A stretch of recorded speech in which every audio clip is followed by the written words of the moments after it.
A viral clip exposes how blind loyalty and toxic fandom are fueling unfair hate toward James Gunn's Superman reboot. For what it's worth, the true fandom don't need it. Welcome to Stats In. If you're just joining us, please subscribe and don't forget to turn on notifications bell for more video. Ever since the time James Gunn has held the position of co-CEO at DC Studios, a section of Zack Snyder loyalists have resisted the shift towards a lighter and more comic tone. Snyder's tone was dark and brooding, and characters became iconic for fans, especially after the release of Zack Snyder's Justice League in 2021. A recent viral video surfaced on X, formerly Twitter, that reveals just how far some Zack Snyder fans have gone in their campaign against James Gunn's Superman. In the video, critics appear to reject the film before it's even been seen, turning fandom into complete dislike. This fight is no longer about artistic differences, but about nostalgia and online hatred taking over what should be a creative discussion. This extreme reaction shows a growing toxicity in online fan culture, where disagreement escalates, becoming harassment, and movies become victims in turf wars on social media.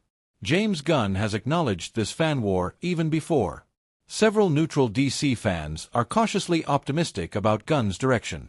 They simply want good films, regardless of who directs them. If Superman delivers strong storytelling and emotional depth, even the fans who are skeptical might shift their views. The recent viral video shows a Walmart scene where Superman t-shirts are already stocked, while Justice League t-shirts are just being restocked. It's absurd that something this minor is being used as a fuel for hate. This isn't about the actual story or quality of the new film, but about rejecting anything that isn't made by Zack Snyder, no matter how small or unrelated. All this makes many creators post videos against James Gunn just because they miss Snyder's style. Instead of facts, these videos are full of strong emotions and bias. They often focus on spreading hate instead of giving honest opinions. Social media boosts this kind of content because it gets more clicks. In the end, real and thoughtful opinions get ignored in all the noise. Online hate is something everyone is well aware of. It is to the point acceptable when there is constructive criticism attached to it. But it gets on nerves when it escalates to harassment and shaming someone or something. Viral videos and social media outrage often receive coverage that fuels the division. Platforms like YouTube and X reward controversies with reach. The more dramatic and differentiating the take, the more views it gets. In a world where change is constant, here, the real danger lies in the refusal of certain fans to accept the change itself. Superman has always represented hope, renewal, and a fresh start. James Gunn's film deserves to be judged on its storytelling, not rejected due to faithfulness towards a section. As long as toxic fans hijack the conversation, DC's future will remain stuck in the past. Hence, it's time to move forward and let new stories shine. James Gunn's Superman is meant to restart the franchise and start afresh. Therefore, no director deserves to work under constant comparison to a predecessor, especially when the former universe is officially closed. A healthy criticism is fair, but calling for boycotts even before a single frame is seen crosses a line. Fans of Zack Snyder and James Gunn have been at war with each other ever since 2022, but ironically enough, Snyder and Gunn are good friends. Welcome to Stats In. If you're just joining us, please subscribe and don't forget to turn on notifications bell for more video. It was 2013 when iconic director Zack Snyder, who had previously directed Dawn of the Dead and Watchmen, brought us a film starring Henry Cavill in the leading role of Superman in a film titled Man of Steel. Even though fans of James Gunn and Zack Snyder have been at a constant war ever since the former was announced as the co-head of DC Studios back in 2022, there's something beautiful about the friendship between Gunn and Snyder. A certain section of the fans revolted when it was announced that James Gunn would be directing the upcoming DCU movie, Superman, previously titled Superman, Legacy, as comparisons and parallels were drawn between his vision and Zack Snyder's 2013 movie, Man of Steel.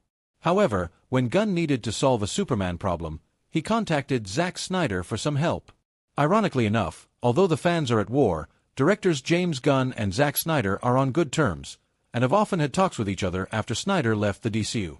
In an interview with Rotten Tomatoes, James Gunn admitted that when he found a Superman problem, he didn't hesitate to ask for help from Zack Snyder. One of the biggest questions was, were we going to have trunks, or were we going to not have trunks? I talked to Zack Snyder, who was like, I tried a billion different versions with the trunks, and I couldn't get there. He continued, and I was feeling exactly the same way. I went in with David, he tried it not Trunks, and he tried it Trunks, and I was still going to go with not Trunks. Theoretically, I liked the idea of Trunks because it's, the Superman I grew up with. David Corenswet weighed in on the conversation when he agreed with Gunn that, but the problem is they look kind of silly. So, that's where the director and the cast of Superman found themselves. However, when James Gunn announced back in 2023 that David Corenswet was going to be the new Superman in the upcoming DCU movie, people weren't too happy about it. Negative comments were all over the internet, and an all-out war broke out between fans of Zack Snyder and James Gunn. The red trunks were a problem. Superman wasn't looking cool. That's because David Corenswet and James Gunn hadn't embraced the fact that Superman was supposed to look like this from the start. The question to wear red trunks or no red trunks was a pretty important one since the trunks made Superman stand out, and were also his special attire. But on the other hand, they also looked kind of silly. That's when David Corenswet revealed that he had a solution. The trunks were, after all, supposed to represent Superman in a friendly way and give a sense of hope to even little children, and not some dark form of an ancient god who wielded a weapon of mass destruction. Well, you wanted trunks in theory. But the problem is they look kind of silly. You were looking for a way to make them look cool, or you were looking for a function, an explanation for having them, to justify them. Corenswet continued. In a separate interview with Fandango, James Gunn and David Corenswet sat down to talk about the issue of the red trunks and finally, how they came to solve it. Surprisingly, it was actually Corenswet who simply said to embrace the trunks. And my thing was just, maybe they're supposed to look a little silly, maybe the reason he wears them is to look a little silly, basically to undermine how powerful he really is. Well, it seems that David Corenswet and James Gunn will indeed have a chance to prove their Superman's uniqueness when the movie releases in theaters. Although we cannot say with certainty that the red trunks will look awesome or not, what we can say is that it's going to be a heck of an experience. Tom Cruise almost joined Zack Snyder's Watchmen, but the movie needed character-driven performances more than mega superstars. Welcome to Stats In. If you're just joining us, please subscribe and don't forget to turn on notifications bell for more video. During a press tour interview for Zack Snyder's upcoming movie Rebel Moon, Part 2, The Scargiver on the Happy Sad Confused podcast, the director revealed tidbits about his past movies. One of them was Watchmen, which is a dark and cerebral tale of flawed heroes and moral ambiguity. There are only a few actors in Hollywood who have delivered multiple blockbusters, and one of them is Tom Cruise. He clings to airplanes, flies fighter jets, and charts skyscrapers like he was born to do it. The artist's name is practically synonymous with action-packed spectacle. So what happens when a director who's known for making visually grandiose movies tries to bring Cruise on board? Yes, that did happen. Zack Snyder revealed how Cruise was considered during the casting process of his 2009 adaptation of Watchmen. So, what stopped this epic collaboration? In the end, Matthew Good took on the role of Adrian Veidt aka Ozymandias, and he played the part with such chilling poise.